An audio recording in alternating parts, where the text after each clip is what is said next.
I laugh sitting here and thinking about this particular question, and it does. The first thing that comes to my mind is, especially about the swimsuit part, is, man, hasn't everybody had that experience? Tell us something we don't know. How many people, especially around the first of the new year, go join gyms so when that they do go buy that bathing suit in March, somehow they won't feel as depressed or driven to the edge? You're not alone. But let's be honest, looking in the mirror and seeing some unsightly body flaw while we're trying on a bathing suit, not good pure motivation for cutting back. Being healthy is about a lifestyle change. Some of us will do it and we might actually appear the way we want. Some of us will do it and could struggle long term with our weight. So there's great diversity in what will happen when we make those kind of changes. What I do notice as a consistent theme, however, in your question, is a drive to be thin. What's behind that?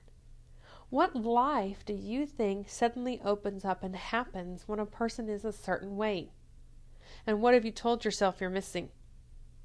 You've actually managed, in the focus of your question, to prove a perfect experiment.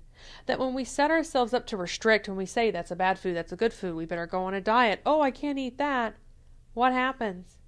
We want more of what we said we wouldn't do. See, I think intentionally the body knows inside it wants good food. And I think food was meant to taste good and created to taste good. You can't get around that.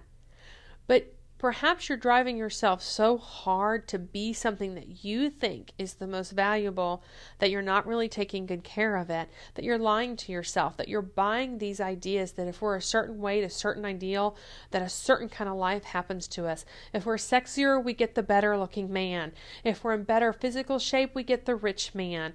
If we're a rich guy, we may get a better looking woman. There's all these ideas that if we somehow become this certain image that everybody worships and idolizes, we get the big pot of gold at the end of the rainbow, which is a real life. That is not true. Real life is what we do every day in the small choices with those people around us.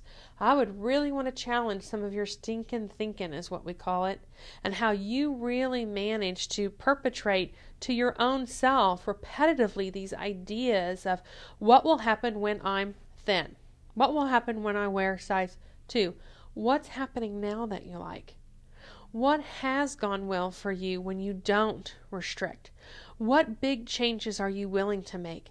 What kind of risk are you willing to make? Are you willing to throw away the good food, bad food list? Are you willing to welcome all foods into your house and operate under the idea that you have the ability to stop when you're satisfied and that foods aren't actually a threat? That you can have healthy, good foods there, but it really isn't a bad thing if you happen to have a particular favorite snack that you keep at the house as well? See, there's a way to be balanced. It's not true that you're so out of control that you will not be able to trust yourself and be around food. Tear back at the layers of the onion that you've been sold, that life begins at a certain weight, and start going after your real life.